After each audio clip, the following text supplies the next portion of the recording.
क्या आपको भी लगता है कि कंपैरिजन अंदर ही अंदर आपको खाए जा रहा है? आप में भी सपने हैं, आप भी कुछ बनना चाहते हैं, लेकिन दूसरों से तुलना करना ही आपको रोक देता है।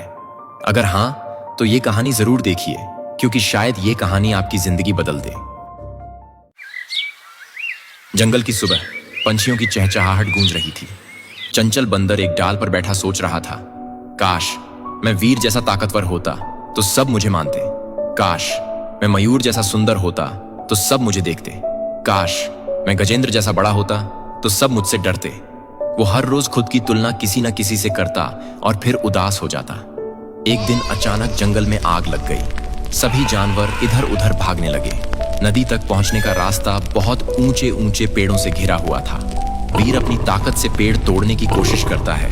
गजेंद्र अपनी सूंड से रास्ता साफ करने की कोशिश करता है, लेकिन धुआं और आग उन्हें और कमजोर कर देते हैं। जंगल घबराहट से भर गया। चंचल दूर खड़ा सब देख रहा था। उसने सोचा, मैं तो वीर जितना ताकतवर नहीं, न गजेंद्र जितना बड़ा, तो मैं कर भी क्या सकता हूं। लेकिन तभी उसने देखा, पेड़ों की टहनियों पर एक संकरी ऊपरी राह है, जहां से छोटे छोटे छलांग लगाकर नदी तक पहुंचा जा सकता है। अगर मैं वहां से पहुंच सकता हूं तो सब जानवरों को रास्ता दिखा सकता हूं। चंचल एक एक छलांग लगाकर आगे बढ़ा।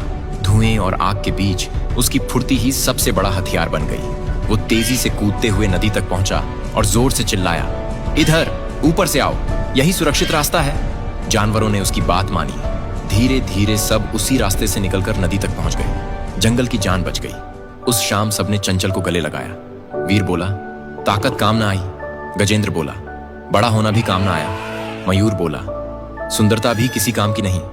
सब एक स्वर में बोले, आज जंगल बचा है तो सिर्फ चंचल की फुर्ती और बुद्धि से। चंचल की आंखें नम हो गईं। उसे समझ आया, मुझे किसी जैसा बनने की जरूरत नहीं। जो मैं हूं वही सबसे अनोखा है। कंपैरिजन आपकी असली ताकत को छुपा देता है। खुद बनो, क्योंकि दुनिया में तुम्हारे जैसा कोई नहीं।